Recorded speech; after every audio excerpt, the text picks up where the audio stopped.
कबीर दास कह के गए हैं, जाति न पूछो साधु की, पूछ लीजिए ज्ञान, मोल करो तलवार को, पड़ा रहन दो म्यान।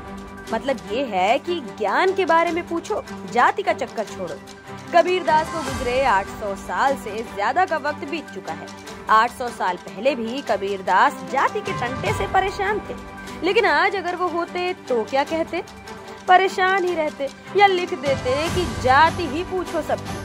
रहीम भी शायद बिन पानी सब सून की जगह लिख देते, रहीमन जाति राखिए बिन जाति सब सून, जाति गए न उबरे मोती मानुष यूं।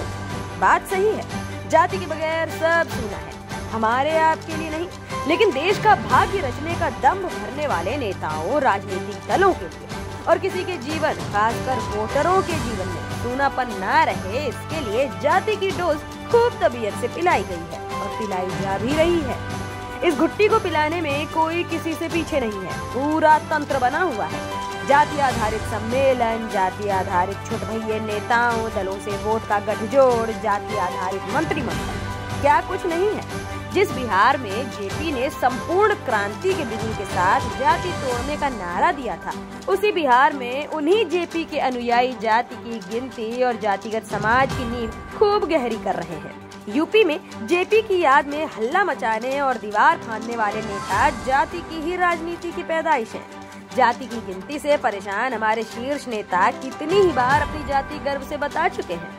संसद में ये बड़े गर्व से कहा जाता है कि भाजपा ने पहली बार किसी ओबीसी को प्रधानमंत्री बनाया है। नेता नगरी ही क्यों, मीडिया, लेखक, चिंतक सभी को तो जाति की ही फिक्र है। तभी तो आज भी जाति के इर्द गिर्द घूमते उपन्यासों, कविताओं और कहानियों की कमी नहीं है।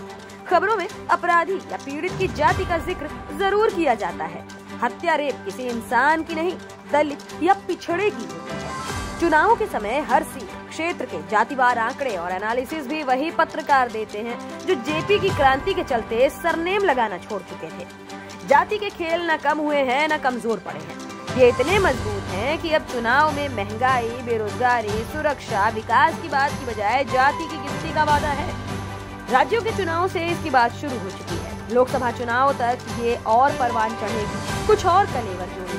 यही नहीं, बात इतनी बढ़ चुकी है कि जाति के इस ओवरडोज में अब एक बेहद खतरनाक तत्व को भी मिला दिया गया है, जिसके परिणाम कुछ भी मंजर दिखा सकते हैं।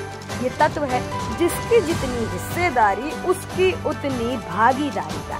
खंड खंड भारतीय समाज के विखंडन का ये अल्टीमेटम गंतव्य है।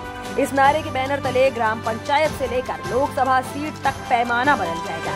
जाति से परे धार्मिक आधार पर भागीदारी में हिस्सा नहीं मांगा जाएगा, इसकी क्या गारंटी है? हिस्सेदारी और भागीदारी के समीकरण में पूरा देश किस तरह जाति धर्म में बट जाएगा, इसकी कल्पना करके देखिए। ये भी सोचिए जरूर कि सैकड़ों साल से जाति बंटवारे से हासिल क्या हुआ है। कई मुल्कों से हमलावर आए, रौंदते चले गए, दास बनाते चले गए और हम जाति की ढपली बजाते रहे। आजादी के बावजूद जाति के जाल से आजाद होना तो दूर, उसमें और उलझते गए हैं। 1881 से सन 1931 तक, यानी अंग्रेजों के शासनकाल में जाति की ही गिनती होती थी। आजादी के बाद ये गिनती सिर्फ SC ST तक सीमित हो गई। समस्त जातियों की गिनती अलग अलग सर्वेक्षणों में होती रही है, लेकिन कभी डेटा सार्वजनिक नहीं किया गया। तर्क ये था कि आंकड़े देने से सामाजिक दरार और भी चौड़ी हो जाएगी, लेकिन आंकड़े ना देने से भी ये दरार तनिक कम नहीं हुई है, क्योंकि वोटों की राजनीति के फेर में जातीय भेदभाव को हवा ही दी जाती रही है। किसी ने ये नहीं पूछा कि देश जिस किसी भी मुकाम पर पहुंचा है, उसमें जाति की भूमिका क्या रही है। इसका कोई ऑडिट, कोई आंकड़ा, कोई पैमाना है? जवाब आसान है, ऐसा कुछ भी नहीं है। तभी ये खेल अभी भी जारी है। हिस्सेदारी, भागीदारी की बात करने वाले अपने ही दल में जातिगत गिनती और उसी के अनुपात में भागीदारी नहीं देंगे। हम दुनिया के सबसे बड़े निर्वाचन लोकतंत्र हैं, लेकिन निर्वाचनों में प्रत्याशियों में चयन के लिए जाति एक प्रमुख तत्व है। अपने अपने उम्मीदवार को जिताने के लिए इसी जातिगत आधार पर चुनाव प्रचार होते हैं। मंत्रिमंडलों का निर्माण भी खासकर राज्य स्तर पर जातीय भावनाओं से ओतप्रोत रहता है। अब तो राष्ट्रपति पद के लिए प्रत्याशियों के चयन में भी ये तत्व घुस चुका है। विदेशों तक में जाति के मसलों को एक्सपोर्ट किया जा रहा है। अमेरिका में भारतीयों के चलते जातिगत कानून बनाने पड़ रहे हैं। जातियों की गिनती से मजलूमों, गरीबों और पिछड़ों को क्या फायदा होगा? इसका जवाब नेता नगरी के पास फिलवक्त यही है कि इससे जातीय ग्रुपों के डेवलपमेंट में मदद मिलेगी। लेकिन जहां सब गरीब होंगे उस गांव में क्या सिर्फ जातीय आधार पर उत्थान किया जाएगा? तब बाकियों का क्या होगा? किसी देश या समाज का विकास जाति के आधार पर कैसे हो सकता है? ये फॉर्मूला किसी के पास है क्या? सीधा सा उत्तर है, बिल्कुल नहीं। पर जाति के आधार पर विकास का फॉर्मूला बिहार, उत्तर प्रदेश में लालू और मुलायम की जातियों में दिख सकता है, पर यादव जाति ने कितनी जातियों का हक मारा है, तब जाकर विकास हो पाया है। इस विकास की जितनी संख्या भारी, उतनी हिस्सेदारी के फॉर्मूले को जगह कहाँ मिल पाई? जाति का विकास सबसे पहले अपने समूचे परिवार को संतृप्त करने के बाद ही जाति की ओर बढ़ता है। नाम लेने की जरूरत नहीं है, ये किसी भी जातिवादी राजनीतिक दल में देखा जा सकता है। पार्टी और सरकार के सभी निर्णायक पदों पर सुप्रीमो की जाति के ही लोग रहते हैं। जिस कर्पूरी ठाकुर के राज्य से जाति जाति के खेल की शुरुआत हुई है, उनका समर्थन करने वालों को ये नहीं भूलना चाहिए कि कर्पूरी ठाकुर 22 दिसंबर 1970 से 2 जून 1971 तक और 24 जून 1977 से 21 अप्रैल 1979 तक मुख्यमंत्री रहे। ये ना तो मंडल का दौर था, ना ही जातीय राजनीति का कालखंड।